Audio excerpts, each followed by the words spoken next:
Happy Women's History Month. Welcome to another episode of Authentically Detroit, broadcasting live from the Lower East Side here in the city, powered by the Eastside Community Network and sponsored by none other than the Ford Foundation. Now a content partner to the new BridgeDetroit.com. I am the institution.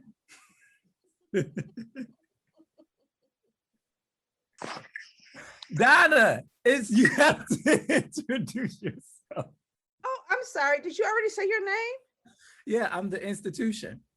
Okay, well, I don't know how to respond to I'm the institution. So you're gonna have to go. You know, it's a nod to the Meghan Markle and Prince Harry interview. They kept talking about this they kept talking about this institution. I'm like, what is the institution?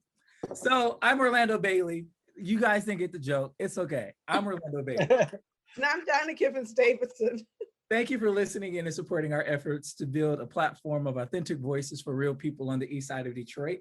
We want you to like, rate, and subscribe to our podcast on whatever platform you listen to us on.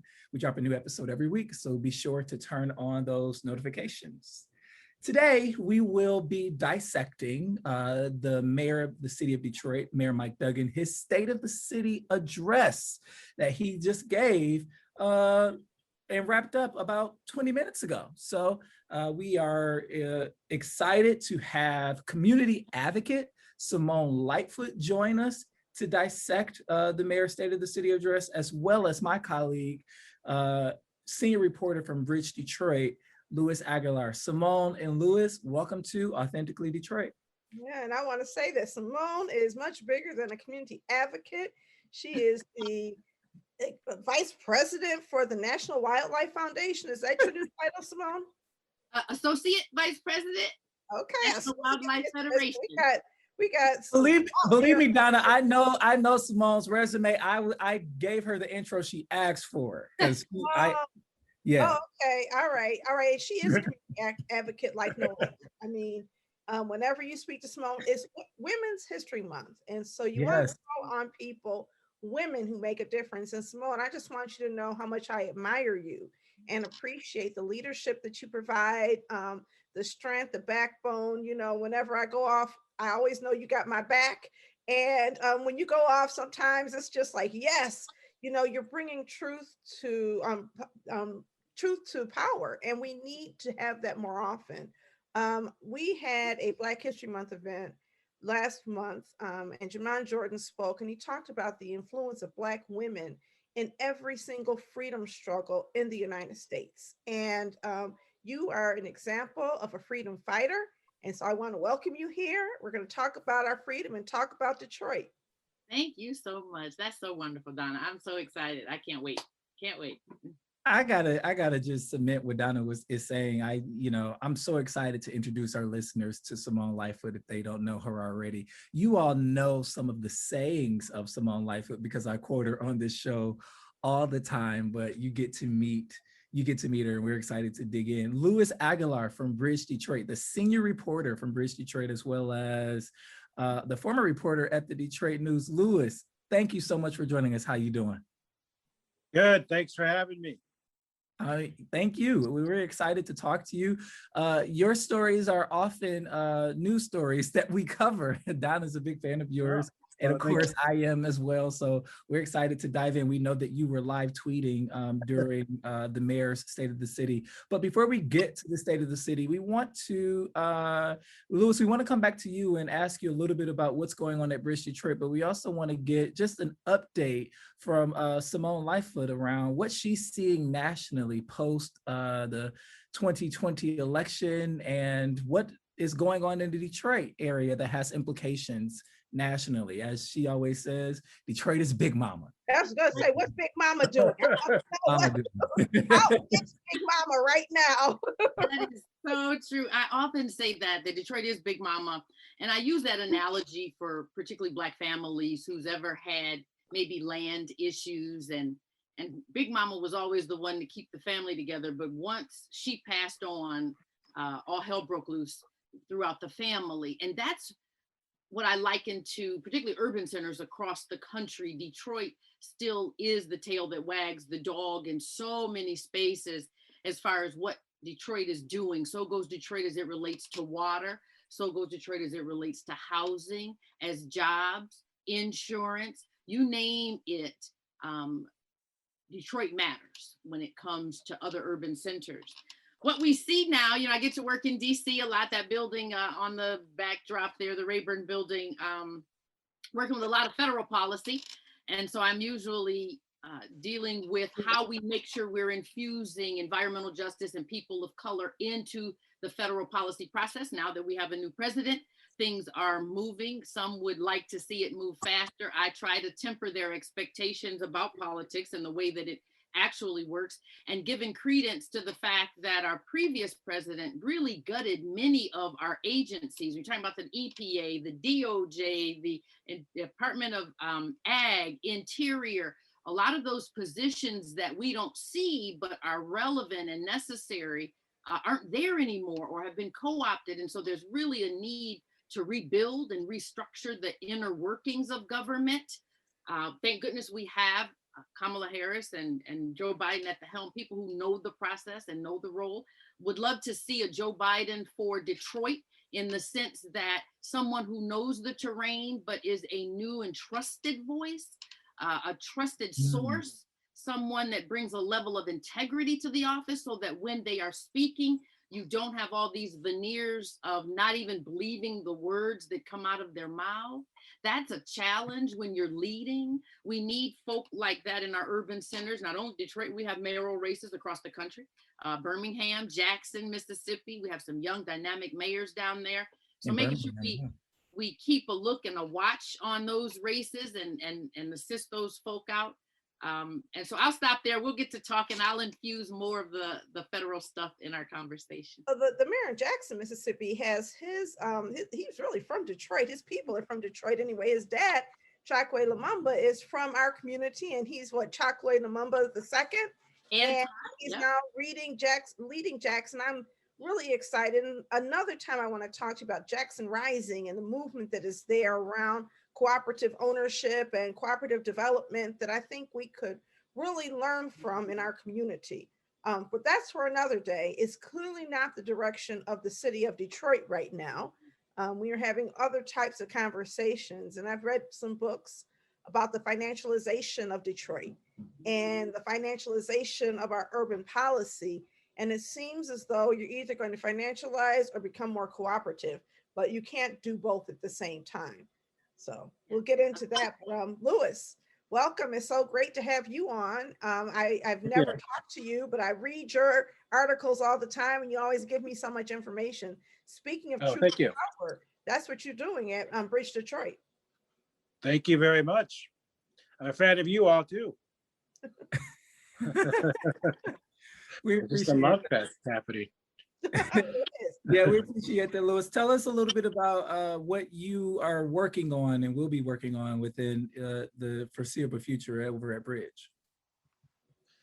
Well, I'll be covering a lot of development issues. I mean, it's interesting, as you know, I was an investigative reporter for Detroit News for a number of years, and really that meant Dan Gilbert and the Illiches. I mean, it was just, they were doing a lot, but I mean, I was always aware that we were only telling one part of the story, and that we were not telling the story of the neighborhoods, which is a much bigger story.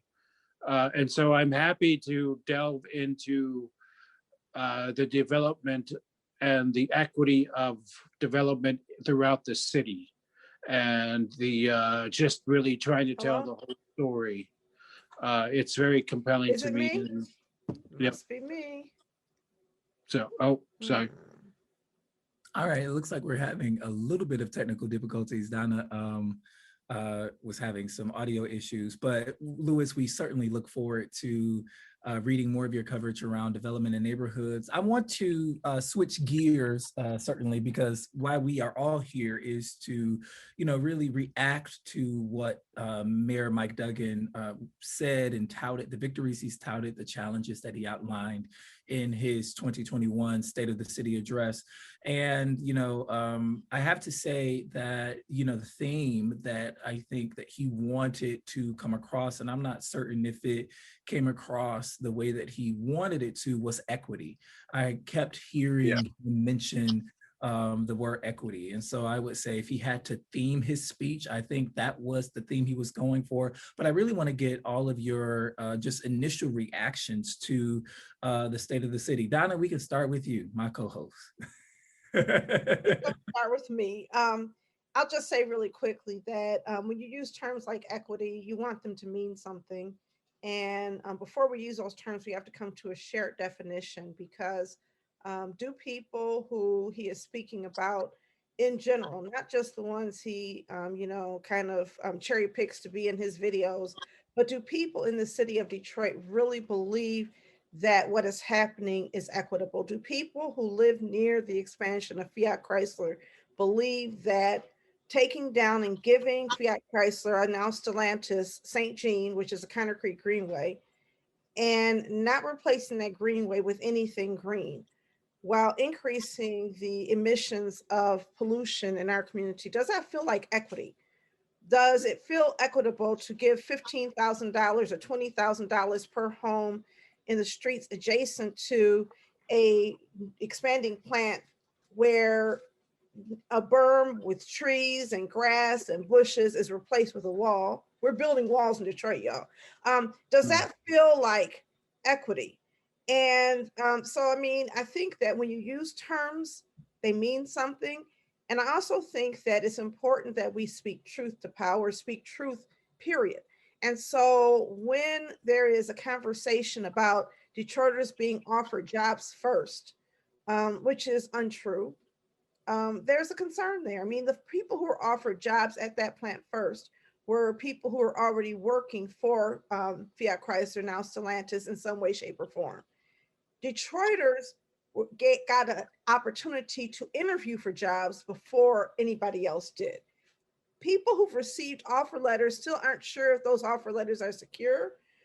There are people who were given jobs and allowed to go other places. And then there are people who worked in the suburbs who are Detroiters who are now working in the city of Detroit. Those aren't necessarily new jobs. They just got reassigned to Detroit, and it makes it look good. I would love to see transparency and accuracy. And in my conversations with members of the Neighborhood Advisory Council for the expansion, I don't know that it's there. I think there's questions that are unanswered. When I read the Free Press and the news and BridgeDetroit, and I see these jobs numbers reported, I'm like, huh? And then this idea that Detroiters at Work was the entity that did all of this, and we got low-income Detroiters into jobs. I think that a lot of that bears a lot of investigation. And then when you look at the amount of money that was spent assembling the land versus every job that was created, even if you had 4,000 jobs, how much did we pay per job? And now that Fiat Chrysler is Stellantis, how do we know that those jobs are going to continue? I mean, I think seniority means that the last hired is the first hired, but I don't know how all this works, right? And if it does, then some of those jobs could be very short term, because Stellantis is not committed to maintaining the size of its workforce. And as people who've been there for 20, 30 years lose their jobs wherever they are, they will be given a chance to locate and possibly bump out some of the people who are here. And then finally, when they come, there's no commitment that they're going to live inside the city of Detroit. So to what extent did our investment as Detroiters subsidize housing and relocation and operations in the areas around Detroit, which, by the way, the trade-off for increasing pollution in Detroit was we were going to decrease it in the suburbs. That's the offset. And so that is, textbook environmental racism, and it doesn't get talked about in these pretty little job stories that I heard tonight. Louis, you've covered the State of the City addresses for years now. I'm anxious to hear your initial reaction on Mike Duggan's State of the City with the theme of equity. Well, I mean, as everyone knows, these are really more state of the mayor's policies more than state of the city. It is a very, he's an adept politician. He knows how to tell a compelling narrative. But, the thing really for most critical thinkers is really to sort of think about the things he's not mentioning. And there is a lot of glossing over. He's telling these things in the best way possible. And, you know, it's up to people to decide whether that's palatable or not. But going to the point of equity, the thing that sort of, there was a section where he was trying to talk about equity and neighborhood development, and he quickly transitioned into the Amazon deal. And I forget what the state, or what, there was another deal, maybe the It was a deal Maroons. inside of a deal with, you know, the development company that the Torgos own, you know, the and so what I thought is like, oh, it seems to sum up his idea of how neighborhood development will prosper. We need these big deals to make neighborhoods better. I mean, he tried this direct link, like, we're going to build parks because Amazon's coming to the state fairgrounds. And that really seems to sum up his approach, I think, to development, sort of the make the big deals first before anything else could happen. And I don't think he consciously meant that, but the way he started talking about neighborhood development and equity, and then he quickly, once again, went back into his old habit of, look at this great deal of a lot of jobs I just accomplished. So that really kind of summed up his philosophy to me and his approach to these things. Well, they got a park at Amazon. I want a greenway. Simone, Sure. Yeah. thoughts? I mean, you know, I'm just saying, I was like, well, where's our greenway? Sure. But Donna, you know, I want Simone to get in on this, but I want to also emphasize and inform our listeners, in case they didn't know, that during the Neighborhood Advisory Council process for the Fiat Chrysler expansion, the voices of longstanding nonprofits like Eastside Community Network and longstanding businesses were silenced. There was no entry point for the voice of longstanding businesses and 36-year-old nonprofit organizations serving that community within that process, period. But Simone, I'm anxious to hear. Well, since you brought that up, it's important that I say this, and I'm sorry, Simone, because you know how we love you. But the expansion, that plant was expanded directly behind our offices. Directly behind our offices. And at the time, I used to joke and say I can stand in my backyard and see Fiat Chrysler. It wasn't quite true, because we had some bushes and some trees there, and then they took the bushes down, and now I can stand in my parking lot and see Fiat Chrysler. And so, you know, there's no vegetative buffer, no nothing. The city negotiated. I think I may have the name wrong, but I think Anthony Suave purchased land after they said that they were going to do this deal. After the talks began, he purchased land and sold it to the city to sell to Fiat Chrysler as part of the assembly. They talked about purchasing our land and including us and relocating our organization, and then decided, no, I guess we didn't have enough campaign contributions or enough value somehow to even be considered. Because as much as I love our space, and we are going to be doing great things with it, to have a polluting plant just behind your space and have the polluter, and next to it on both sides, and have the polluter not be required to put a single buffer up, not a tree, not a bush, not a hedge, just keep on doing operations, and then tell me, oh, the air quality is not so bad, and where's my air filter for my building, so that when people are coming to my building, our lungs are kept safe. So this is personal for me, and I apologize for this, because when somebody does this in your backyard, it feels like disrespect. And so equity and disrespect can't coexist. Now, Donna, can I ask you a question about the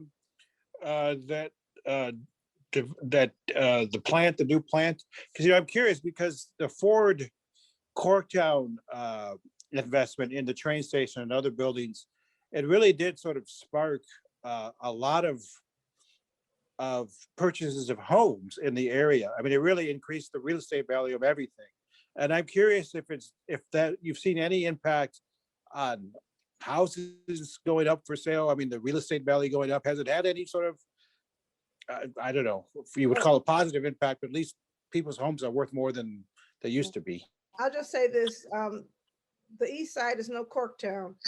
Yeah. So we aren't seeing that. What we're seeing is that people are living behind a wall, noise has increased, people are concerned about corrupt pollution. The wall is not pretty, although they are going to paint a mural on the wall. You know, there's a Burwood wall, and people look at that as a symbol of oppression. But we now have a Beneteau wall, and that Beneteau wall is a symbol of something that is not good in the community. People say that their homes are shaking, and so if anything, there is a feeling that the value of the homes and the benefit of living in that community has decreased. Now, I will say that there has been targeted demolition along the street, but even the demolition has left some people concerned about how it's been done.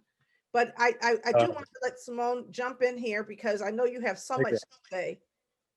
Well, you know, there's so much that you touched on. I'm glad you are talking about buffers. That's so important, and not something to let go of, whether it's working with the city to address it and make some differences, or even working with nonprofits who have funds to come in and actually help put trees and buffers up their own selves. And so I just encourage you to keep pushing on that.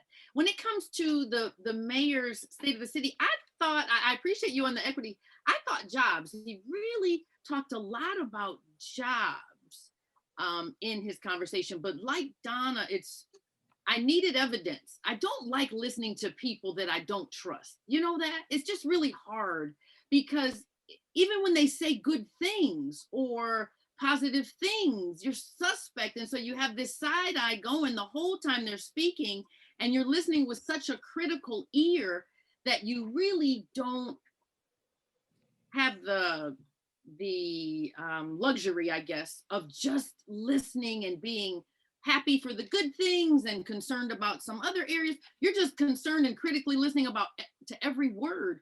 I struggle when I hear people not be very explicit when it comes to race these days. I don't like you saying people of color or minority when you are talking about, quote, the benefits to Black people. Call it Black, break it down. And he did that in some areas, but then in other areas when he talked about businesses benefiting, businesses. There you go. And so that could be women. That could be a multitude of things, but generally, if it's women, it's said to be women. And if it's Black, it's said to be Black. And so when those things are not said, it's easy to assume it's other than. And that's a problem because you don't get to tell Black people how their lives are improving, but then not explicitly break out their numbers and their impact. And so that's Shady McGrady work to me. That's politics. And I don't mean to act like I don't know what I know about it, but it's just, you gotta call that kind of stuff. In this day and age, is so important. The other thing I'll say is when I hear people call for transparency, the first thing I say these days, they must not be in charge of nothing. If they call in for transparency, they probably not in charge of nothing. And the other thing I say is it's equivalent to saying you'll go home and take your blinds and your shades and your curtains down and you and your family will live that way. That's what asking a politician to be transparent is equivalent to, because their job is to be the steward of the resources or the institution. And so they're not going to tell you often the shortfalls of that institution or that stewardship. They're just going to laud and lift and praise their stewardship of that institution. And so you won't get that transparency. You should call for it, absolutely. The advocate side of me says, absolutely, you call for it. But you'll do better these days getting leaks, getting video, FOIA requests, getting FOIAs. I mean, that's and Mr. Duggan is the king of if you want to know what's going on with Mr. Duggan, it has always been a FOIA required or someone snitching or telling. And that's been his days with McNamara, his days at DMC, his days as prosecutor. He's consistent. That's the one thing I must say about Mr. Duggan. We know that struggle at BridgeDetroit. He is consistent. It was kind of painful listening to the state of the city. In that it didn't feel like the state of a city. It wasn't as regal as I think I would have appreciated, where it's more formal. And when he uses words like riding dirty or getting screwed, yeah, it's real interesting lingo that he can get away with privilege to say certain things. I think others saying or using those kind of words would be called out very quickly by particularly the greater media. But he did his thing, you know. I mean, he did a great job name dropping. He did a great job giving credit to his friends, and he named some of them several times. And so he is an astute politician that way. But the last thing I'll say, and pass the mic, it's really interesting to watch him though, because he still operates from days of old with his politics, even though so much has changed in the way politics actually works. And so I look forward to seeing how what he is saying and pursuing will work the way in which he does it. I thank you for that comment, because, you know, I think when I think of Mike Duggan, I think of a master storyteller. He is a masterful narrative builder. He is consistent in messaging, and he knows how to paint a picture and tell a story, a compelling one at that.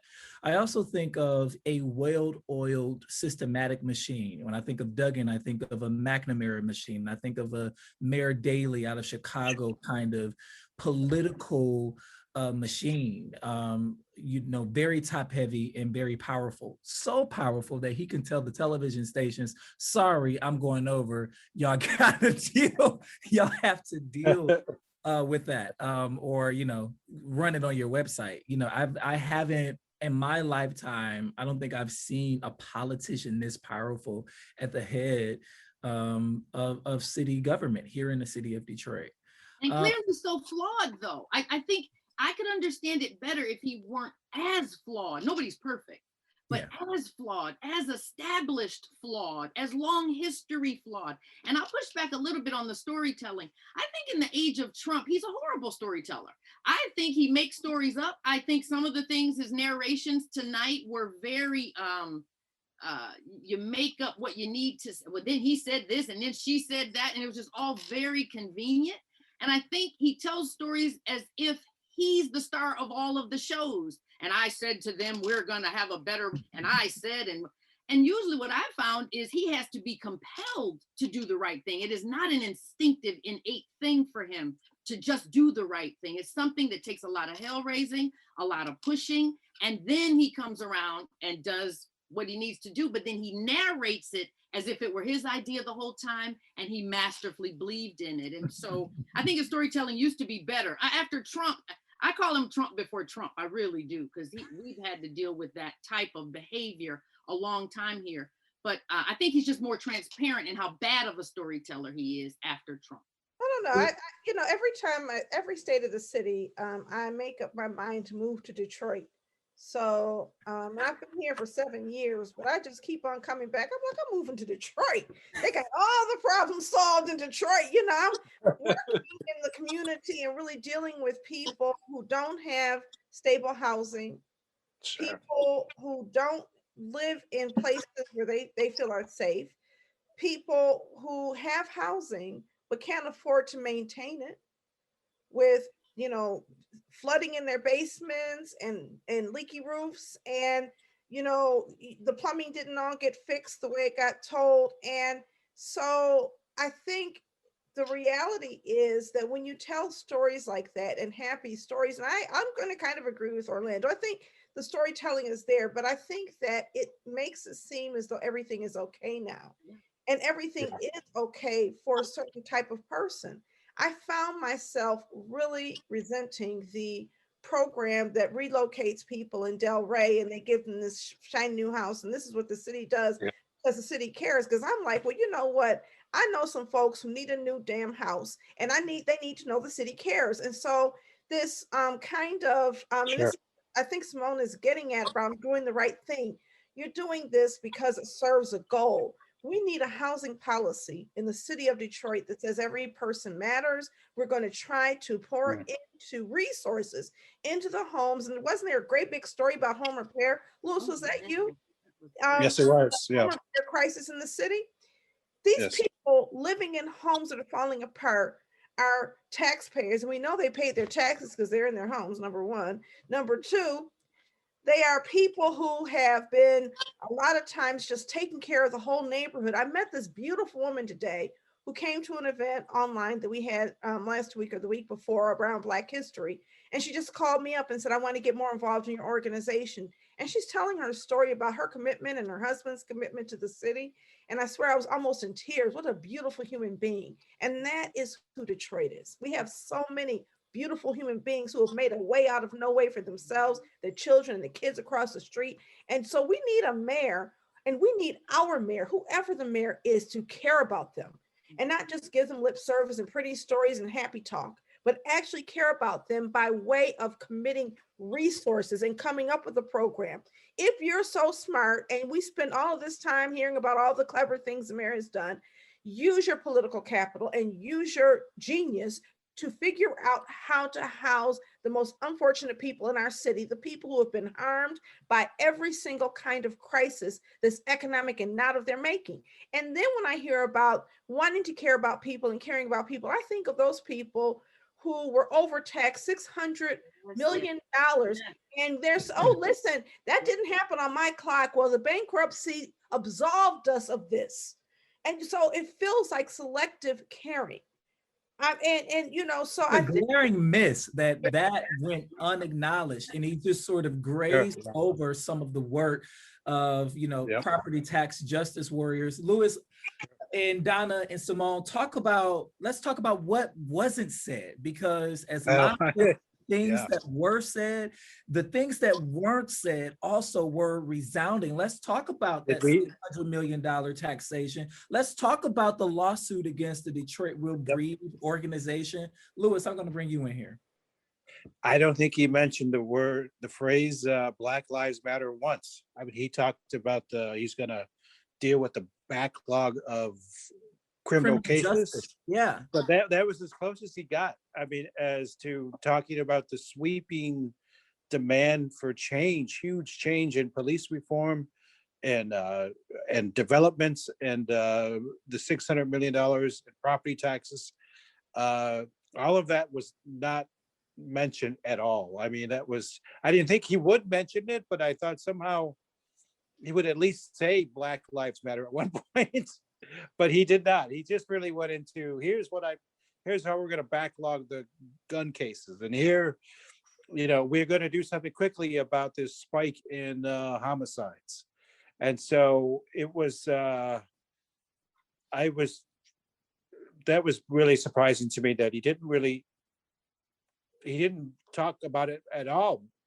He spent very little time on it, and those were glaring admissions to me. And those are I mean, when it came to development, it was so much more about the big development. And it took 50 minutes for him to talk specifically anything about neighborhood improvement. 15 minutes for him to mention neighborhoods. And you know, he's never said Black Lives Matter. Let's be clear. Power to the people, Donna. At Black Lives Matter plazas, we had a Power to People plaza. Power to the people. That speaks to the hesitancy to even use the word Black. Black is not a curse word, okay? I love being Black. You can say it, okay? My life matters, and I'm not trying to hide and minimize my identity. And so when I see the mayor of the Blackest big city in America uncomfortable with using the word Black, that concerns me. But I think, you know, it's also fair to say that he is countersuing the protesters in federal court right now. And so I would love to hear him say he's dropping that lawsuit, that all of the nefarious accusations against them are being, you know, dropped, and that they're going to acknowledge the fact that we saw somebody being held in a chokehold in a picture, and no, he did not slip into a chokehold. That was a chokehold. The failure of the city to take responsibility for the behaviors of some of the police officers during these protests is stunning to me. And so I think that policing and police relations is an issue. You know, Chief Craig is blaming everything but Chief Craig for the rise in violence towards policing and the rise of violence inside of our communities. It's COVID's fault. It's Black Lives Matter's fault. Well, maybe it is your job, Chief, to build relationships with the community so that people are not in the position that they are right now, or have this level of anger and hostility towards policing. Violence is never acceptable, but it seems to me as though a police chief has a political responsibility as well as a bureaucratic responsibility. And I see his politics really aligning with Fox News, and his bureaucratic responsibility really, being an internal thing where maybe people who work closely with him see the value of that. But I think policing was a big absence, and I don't blame him for missing it, because there's nothing good he can say right now about the crime rate, about police community relations. The only thing we know is that he's going to increase spending on policing. And in the context of cutting the budget overall, we're going to be increasing the percentage of dollars. So we're not defunding, we're increasing funding in Detroit.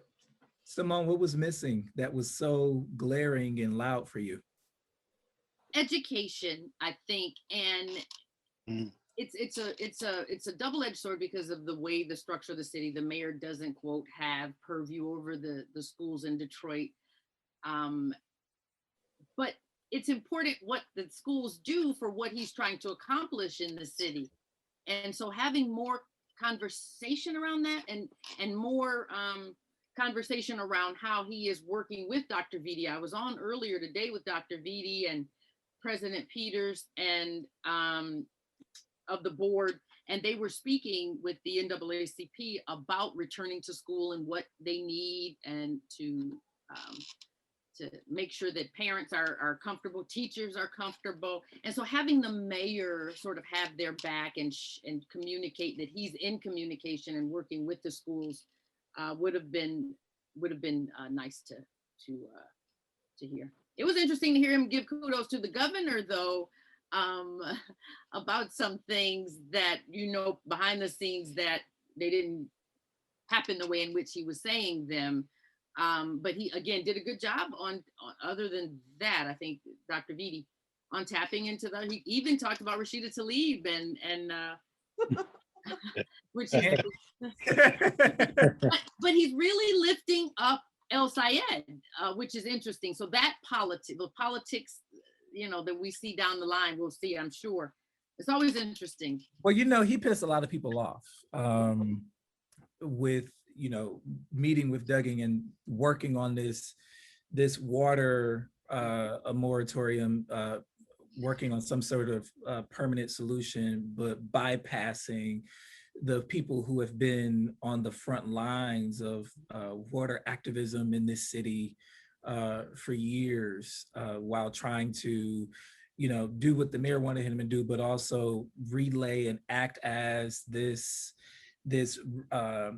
messenger on both sides. It really blew up in his face, and I understand why the mayor sort of talked about that pretty quickly because folks were not happy.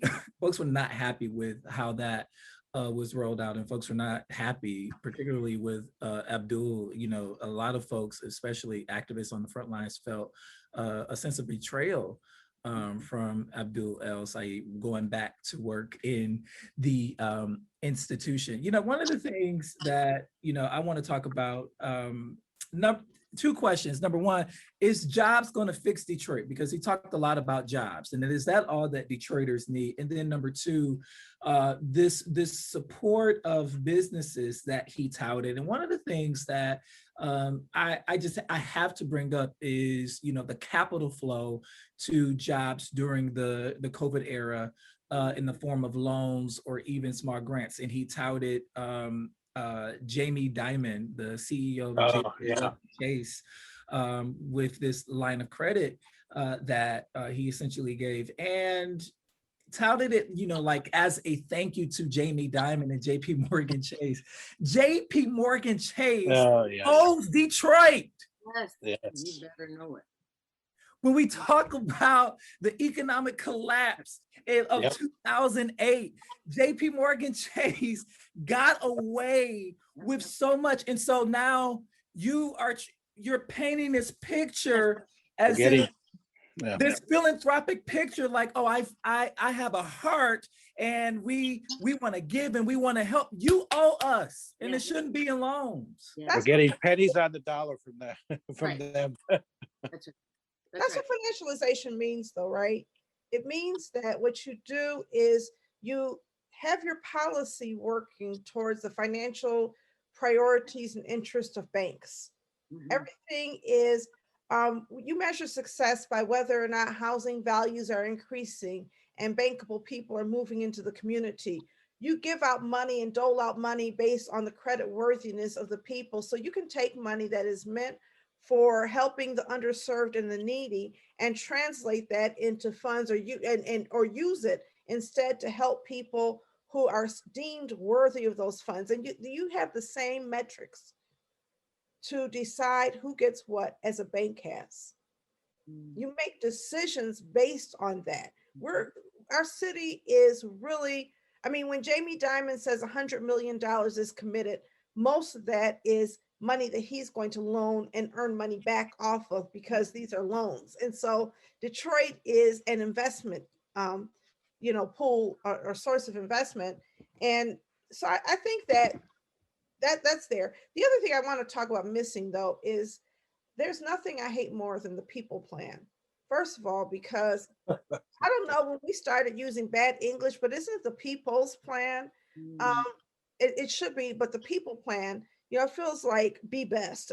Somehow stop conjugating verbs, and it's just confusing to me. I don't really understand this new grammatical stuff, but the people plan annoys me. But we also have Detroiters Bill of Rights that's out there, and that the city has gone to length to say it doesn't make sense, because now you're talking about policy making that is not based on the interests of banks and on the interests of financial institutions and corporations, but policy making that puts people right at the center. The Detroiters Bill of Rights is the people's plan, okay? That's the plan for the people that says the city is going to prioritize how it operates. And so the mayor is fighting back and saying, oh no, we're going to go into debt if we implement this plan. And, we will go into debt if we implement this plan, if we don't stop serving the interests of banks and corporations and assembling land to give to all of these banks and corporations so that we can purchase jobs. So I think that, in my view, it was the absence of a strategy that really addressed the kinds of issues that I'm hearing people talk about. A water moratorium paid for by the state, which does not require reprioritization of how you spend your money, is not policy change. It is, a windfall. We won't do this yet. But while we're not cutting off your water, the clock is still ticking. Every month you're getting a bill. And since you're working from home, your bill is higher than ever. And when all is said and done, you may owe $3,000-$4,000. And after that moratorium ends, if Abdul doesn't work some magic with Biden and come up with a way to absolve you of that debt, you're going to have an issue. And then he said, you know what, if people don't pay their water bills, well, that's going to be unfair to the neighbors, And he actually had this conversation with me when he says, people can afford to pay, people who are making $50,000 a year can afford to pay. We need to ask them to pay. And I'm like, when did $50,000 a year become a whole lot of money? Because but we live in a city where corporations have millions of dollars of back bills and their water doesn't get shut off. We live in a city where big corporations have millions of dollars of accumulated stormwater drainage fees and their properties are not seized by the county. And so I think that when we really look at how decisions are made, the People's Bill of Rights ensures that if anybody gets a tax break, it's going to be a citizen. If anybody is allowed to not pay their bill, it's going to be a citizen. And the lowest income citizens are going to have their needs met first. And that's what I want to hear more of. I want to know that he's read it, he's reflected on it, and it's somehow showing up in policy for the city. And I didn't hear that today. I want to bring Louis and Simone in on this, but I want to give the numbers for the donors, for the people plan that the mayor is talking about. GM gave $1 million. The Kellogg Foundation gave 1.9 million. United Way, 500,000. The Rockefeller Foundation, 500,000. TCF Bank, 500,000. JP Morgan Chase, 500,000. Amazon, 300,000. And the Kresge Foundation, 500,000. He seems to have a great relationship with philanthropy, you guys, don't you think? Go ahead, Simone or Louis. Yeah, no question. He always has, though. I mean, always has. And people don't realize how philanthropy drives a lot of policy in not only our city of Detroit, but in the region, particularly Southeast Michigan. It's huge the way they align, and it doesn't matter who's the governor. We've watched those in philanthropy fund efforts from Rick Snyder all the way to Granholm to Whitmer, and so yes to philanthropy as far as the amount of sway that they absolutely have. You know what, when we were talking about, one of the things he talked about that was interesting to me though was, did you have a specific question that I'm not answering? Because I wanted to get on those. Go for it. Okay. On the speed bumps, I was happy to hear speed bumps coming in certain areas. Interested to know where they are. Is it the higher end homes or is it in the neighborhoods? Would be absolutely nice. The alley cleanup was huge. I grew up at the time where the trucks used to come through the alley at our house. And so now we've seen them overgrown, but I'd love to see us add some greening of those alleys. They don't have to go all back to just the way they used to be. We could have some ways to help property owners with those runoff fees and those drainage fees that are being paid. And so it matters if we have green space in some of our alleys, particularly those alleys that people say, you know what, the 7 houses or 12 houses that service this alley aren't going to use our garage. So we're okay leaving some grass in the alley. It doesn't have to be all concrete over. So those are innovative ways to do greening of some of those spaces would be helpful. I was happy to see the side lot program working so well, if you will. The question there was, he said that it was mainly Detroiters who were already residents that were purchasing those lots, which That's is how it works. Yeah. different from the way they do the houses. If there's a structure on the property, then those can get bundled and sold to somebody from wherever. A whole different kind of dynamic. So I did appreciate some of those things that he said were working, for closure prevention assistance. Would love to see though the true numbers and the evidence, I guess is my question, back to trust again, the evidence of how he is sort of substantiating and calculating those things. But you know, one last thing I'll say on this, I'm interested in how all of my mayors are going to do, all the mayors. Urban centers across this country are getting slammed with their COVID budgets. And I'm watching the counties have to do the same thing. And then I'm watching states attempt to balance their budgets as it relates to COVID. So this relief coming out of DC will be absolutely essential and powerful, but it still doesn't take away the firing, furloughs, and layoffs that we're seeing at our county and our city levels of government. So just like I talked about Mr. Trump hollowing out government in DC, the cost, the income, or the lack of that from my cities, particularly my cities who lean heavily on their sports, their arenas, their downtowns, their entertainment, we're talking 30% budget gaps in some of my cities because of how much they've structured their budget around their downtown and their entertainment centers. And so I think we're going to need to buckle up for another good 24 months around economics and COVID, and allowing this administration to get back what it needs in place. And so we're going to be relying on organizations like you all at the local level to still be of service to the community until government can kind of get themselves and schools fully back in order. Louis, I can there because you wrote a story about, the potential budget shortfall, especially via income tax. Louis, your thoughts on that? Yeah, actually, I could talk a little bit about a story that I'm going to write tomorrow in terms of what Detroit is going to get from the American Rescue Plan, it's being called, that will likely pass Wednesday morning, and President Biden's expected to sign by the end of the week. But Detroit is actually going to do quite well. They're going to get $879 million from the package, just sort of to help it recover its losses from tax revenue from COVID.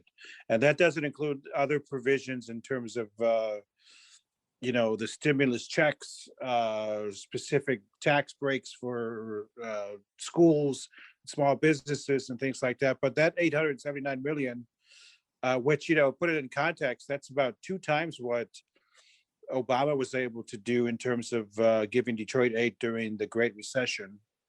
So it's a huge number. And so Detroit's going to do quite well in terms of that. But you're right, it doesn't address, there are fundamental changes that I think Detroit's going to have to grapple with. One is the loss of office workers. I mean, it's unclear of how many people who used to work in Detroit offices and live in the suburbs are going to come back and work in those Detroit offices. The city expects there's going to be a 10% loss, permanent loss of those kind of workers. And income tax is the major source of revenue for the city. So that's a long-term pain that they sort of have to try to figure out. One of the things I'm interested in investigating is exactly how much money is captured in the Downtown Development Authority TIF. How much money are they sitting on?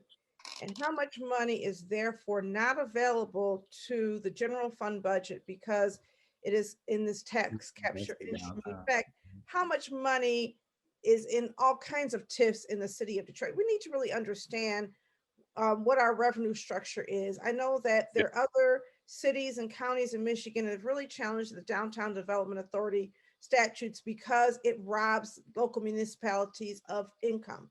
And when you're an income shortfall like we are right now, telling residents to do more with less because of our reliance on income tax when there are property taxes that are sort of left alone is something we need to look at. And I also think we need to evaluate the real impact of all of the tax concessions to all of these people coming into the city, where we said, okay, you know what, you don't have to pay taxes. Maybe it looked like we were flush with income, although the city has continuously told low-income people in the neighborhoods that there's not enough. We have austerity neighborhood budgets and, these very full downtown budgets. But we're at a point right now where we have all of these tax write-offs. I believe the last I heard, Michigan was second in the nation in terms of the tax, what do they call them? The tax exemptions that are given to businesses. Second in the nation.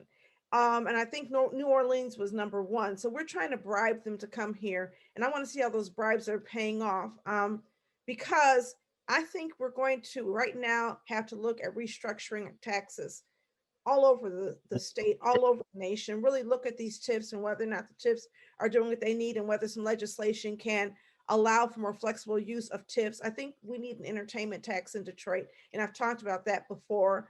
We need to look at the impact of the Headley Amendment when property values fall and you can never recover the lost property income inside of communities. All of that has to be revisited. We've got to get back to the conversation about revenue sharing and whether or not we're getting our full share from revenue sharing, because I believe local economies were already in danger and some of them will collapse under the weight of COVID-19 unless we have conversations about revised tax policy. And I would love to hear the mayor of Detroit lead some of these conversations, go to Lansing and say, you know what, change the DDA law so that my community, people aren't just told that they have to suffer. And I'm sorry, it has to be this way because this is what the law says, because laws can be changed. What worked? Did you hear anything that that affirmed some of your concerns, that answered some of your concerns? Did you hear anything that you were happy to hear? Louis, we could start with you. Nothing surprised me. I thought that this would be the broad strokes that he would go over. I mean, I don't know if worked is the right answer, but I was reminded from time to time, well, he really does know how to spin a good narrative. I mean, I'm just saying that in a non-job, like, well, he does convey a sense of leadership and vision. I mean, it's up to you whether you want to believe it or not, but I mean, he is good at this. He's good at, promoting this idea, this vision that he has. I mean, he's always been able to do that, I think.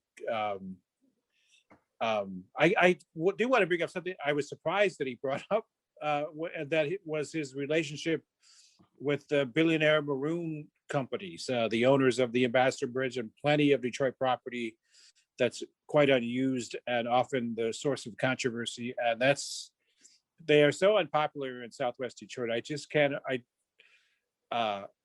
thought, why? That is such a miscalculation to bring that up in a voter. And then he said the Maroons are doing stuff. They're doing things for Detroit now. Like, Yes. that was There was a string of where he just sort of very rapid fire, like, no, the Illiches are doing well, and Dan Gilbert keeps going, and it was just like, wow, okay. So I mean, overall, I mean, just the presentation, there were nice videos, there were nice little vignettes of the small business, the Good Cakes, is that what it's called? I'm sorry. Good Cakes and Bakes, and shout out to King Yachty in the buff. Yeah. He had his buffs on. Yeah, it's inspiring. Oh, I mean, you want to know what I thought worked? I thought that he did. I thought he did an okay job walking back his Johnson & Johnson comments. Number one, about that Johnson & Johnson vaccine, but also announcing that hopefully by May, every Detroiter can get vaccinated. How he has done vaccinations in Detroit, and I think I was on the podcast last week giving him kudos and tipping my hat to the operation. It's masterful. And I was surprised to hear that we're actually behind in getting our citizens vaccinated. That's at least that's what he said, behind other cities. But I participated yesterday. I had to take my grandmother to get vaccinated, and what a process, a seamless and really, really pleasurable, I could say, process. And so I thought he did right in touting the vaccine operation. I didn't on the Johnson & Johnson. He said I should have done more research. Yeah. Well, first of all, don't you have a staff? What the heck? So I thought that was a horrible, that was bad. But he at least fell on the sword, which is generally not something, which is generally not something that he does. So anyway. But I love to see the Black contractors in there. Love some of them I know, and so I look forward to talking to them offline to find out if it's really as glorious as it was laid out today. But it was nice to see them in there, more than one, more than two. I'd like to see more though, and it's still not enough to me that many of them have small, comparatively speaking, contracts to others. They should be centered and featured and a hedge of protection put around so that they are more in the loop, all of them, because those companies he named have been here and been in Detroit and stayed. And then I love that the housing subsidies were being extended. That's critical across all of my cities. One thing I say when I sit at federal tables now, I'll never sit and say 10 or 12 years like with Katrina is long enough for people to be in a housing situation and before they go to market rate. Because when you think of a child, 10, 12 years old, now you got to pack up and move somewhere outside of New Orleans in many instances, because gentrification has made the prices rise so high. And so when we're talking about those kind of subsidies, we need to be talking 18 to 21 years minimum, so that we think of a child, if that child is born, he at least can graduate high school, and then ideally help mom go find a new place, as we all have to leave now, quote unquote, but be more humane. The other thing Donna touched on was what she'd like to see. Many of those things are antithetical. I served in elective office before, and many of the requests are antithetical to the office itself. Mr. Duggan has shared that his interest is corporate interest. It's not prioritizing citizens first. And so he's been consistent. Our desire to see him do different is kind of interesting on our part, if you will, and not that we shouldn't ask for it, but he's given us the best that he has, and we should trust that. And if that is sufficient, then we vote to reelect it. And if it's not, then we vote and do something a little different. I absolutely agree with that, Simone. But I think that the statement is sort of like, this is what I expect to see, or I need to see from my mayor before I'm satisfied, right? We have had mayors in the city of Detroit who have committed themselves to the well-being of people in the city of Detroit, and put people first. And that is an expectation I don't think we should ever walk away from, but it is an expectation that, neoliberal and all of this other kind of policy sort of moves us in a whole nother direction. And we're in this corporate thing, and this is the kind of languages we speak. And if you're not careful, you get lulled to sleep with corporate speak. And Yes. corporations do not exist for the benefit of people. Shout out to Gabe Leland, though. I mean, if I commit a crime, the He city got a shout out. get a shout out. That one just blew my mind. I was He like, got a rain too. He was arraigned today. he was arraigned today. On a day he was arraigned, it's like, it just feels as though there is no respect for the people of a city where so many Black politicians have been walked into prison, just had their reputations destroyed. And this man has been subject to federal and county investigations, and you're shouting him out at your state of the city and thinking this is going to be okay. So that was really amazing to me, and Very Trumpian. Very Trumpian. it was very Trumpy, very Trumpy. It's like in your face. It's a lack of just concern. And when we look at housing and you look at subsidized housing, I want to say that you have to look at the fact that it's really expensive to live in Detroit right now. It really is hard for people to find housing. The housing values have increased. So sure, you protected these LIHTC projects, which to be honest, these projects in most neighborhoods aren't going market rate because there is no market for, market rate projects. There's a couple of them downtown. But the reality is LIHTC projects have to be, extended or preserved and so the city did a good job of figuring that out. What I will say about this city is this city really grew under the leadership of Henry Ford. And he was he was an assembly line kind of guy. And Detroit is really fond of assembly lines. And I look at Mayor Duggan as an assembly line mayor. So the way that testing was done and the way the vaccines were issued and the way that demolitions are lined up, everything has this, this very structured, repetitive kind of thing that makes me feel like there's an assembly line going on. And like Henry Ford, who did some good things and accomplished some things, there's also another side to that, because there's people who should be at the center of the decision making. And Detroit has a proud history of a city that brought Black power into being in so many ways. Yes. And that power meant that citizens of the city of Detroit worked collectively, fought. Our ancestors, if you have any ancestors who were here, fought for our rights. And we have the responsibility to fight to make sure that we are preserving Detroit, a place for Black power, Black excellence, Black opportunity for our children and our grandchildren.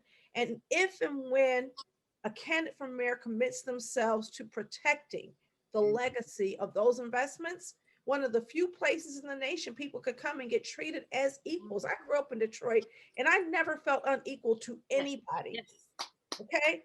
So to the extent that we are preserving our city as a place of equality where people can't come in and assume priority over the people who've been here making it happen, where businesses can't come in and assume. Remember Coleman Young, a business would sit down with Coleman Young and he'd say, where's your Black staff person? They knew not to even show up in the room without a Black person sitting by their side. And I sit in meetings downtown sometimes and it's like, am I the only Black person in this room? It feels foreign to not have more representation. So I know this was a lot, but I think I appreciate what you're saying. I just feel as though what was said was not always what was the problem. It was what was not said. And this time, sometimes what was said was not necessarily accurate or did not really highlight some of the needs that we still need to talk about. Donna, on the point of Black representation in I would say in every sector, in every entry point in our city, my challenge to these structures of power, particularly these structures that heteronormative white folks are in control of, to not only tout or pick out that Black excellent talented 10th that's palatable for white consumption, right? The Black folks he touted, we love them. We love you, Jim Jenkins. We love you, Dennis Archer Jr. But you all are part of a subset of Black folk that we can't all be Jim Jenkins, and we can't all be Dennis Archer Jr., right?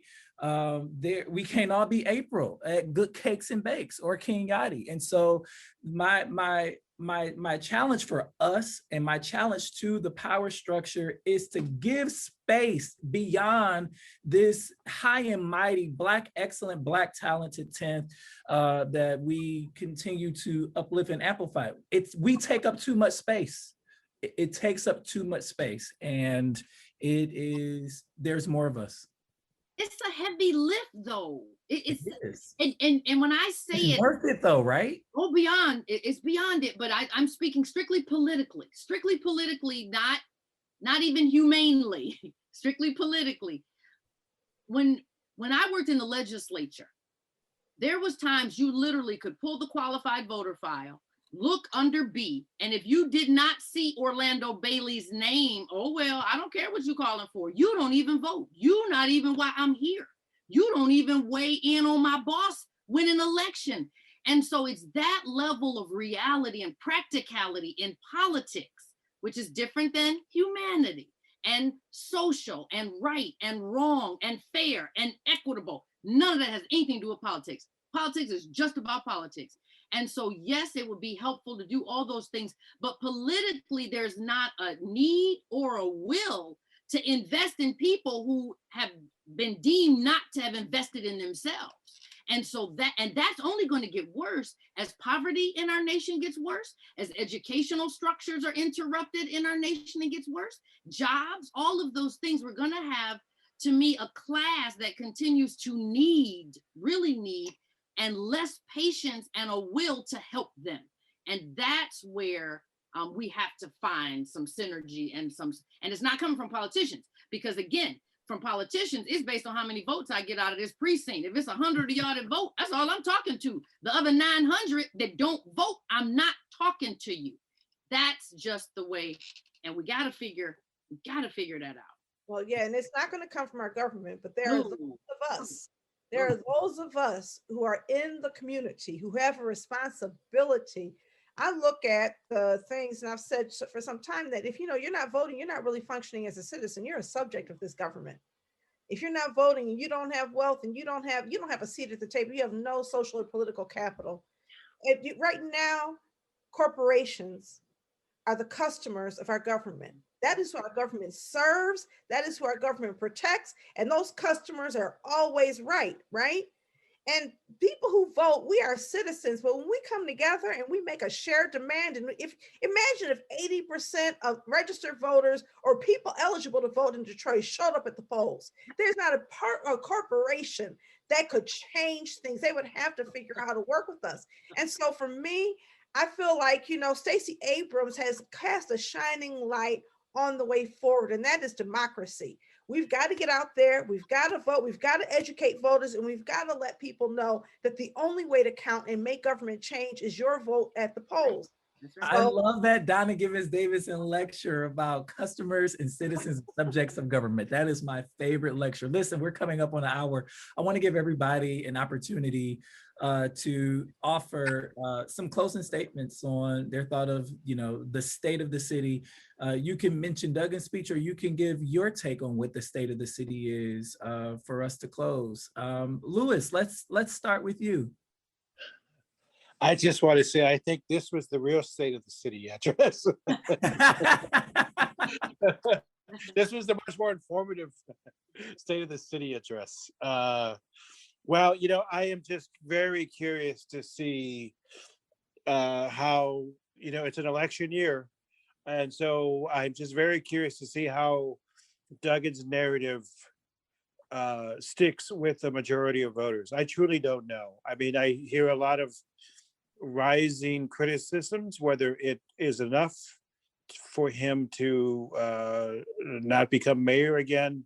And the debates, that's really what's on my mind as I go forward.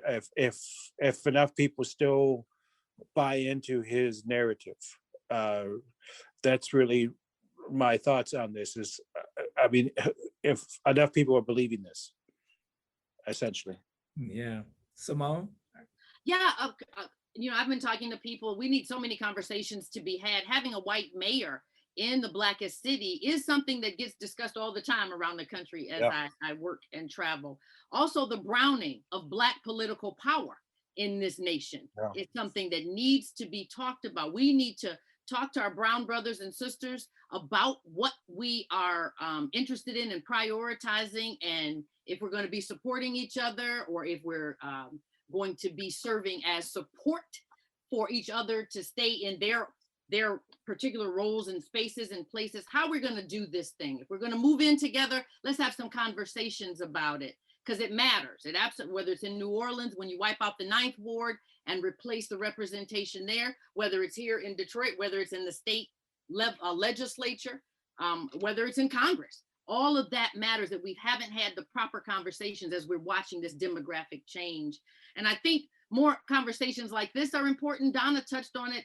The people really can make the difference, and us coming together and figuring out how in a pandemic and in a COVID structure, we can move people to the polls to make a difference at the local level is absolutely positively essential. And last thing I'll say is folk are watching Detroit around the nation. So goes Detroit, particularly at the local level in so many areas. So goes the will, the impetus, the desire, the backbone for other people to take on some of the challenges in their city with smaller numbers. And that was one of our faves, Simone Lightfoot, giving her closing statements. Donna?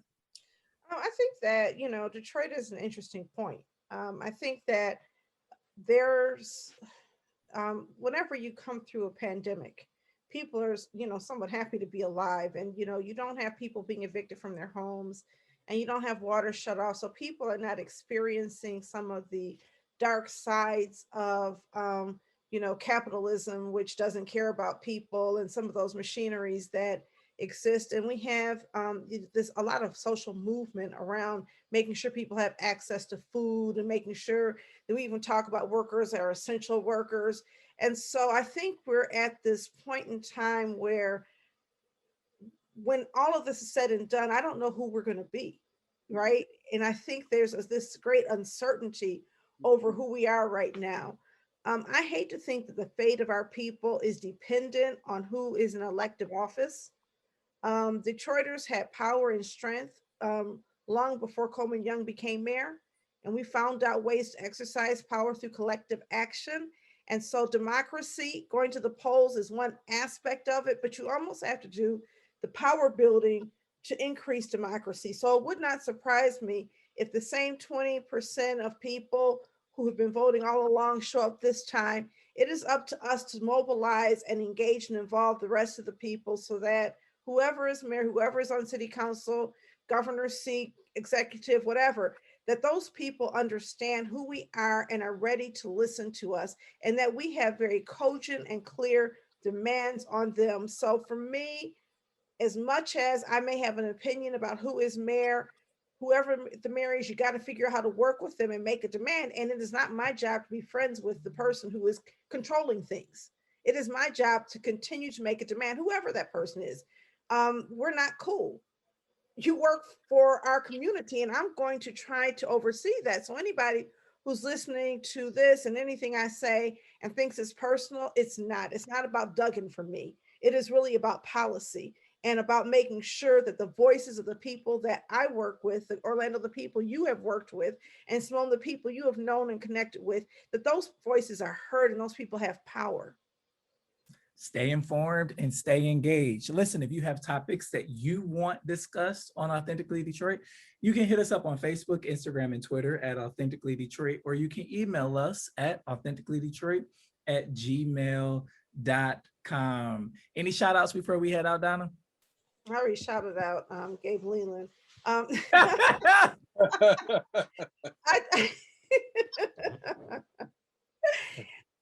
do have a shout out Joe Harani Harris, who is the director of sustainability for the city of Detroit, who somehow manages to be a shining light of collaboration and effort. And works with us, and he connected with us today about a project I'm super excited about. And so I want to shout him out for continuing to provide leadership in and not making it about some of those partisan politics. I want to shout out Jerry King from the FCA, who is on the Neighborhood Advisory Council. I guess he's the chair, for continuing to keep us informed as to what's going on with the Neighborhood Advisory Council.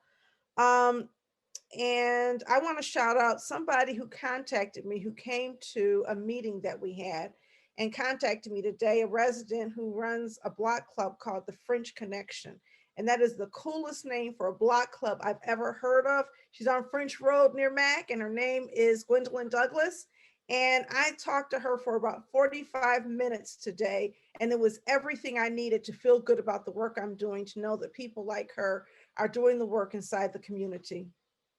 I want to shout out our guest, my colleague, Louis Aguilar, senior reporter at BridgeDetroit. It is a pleasure and honor to have you on with us.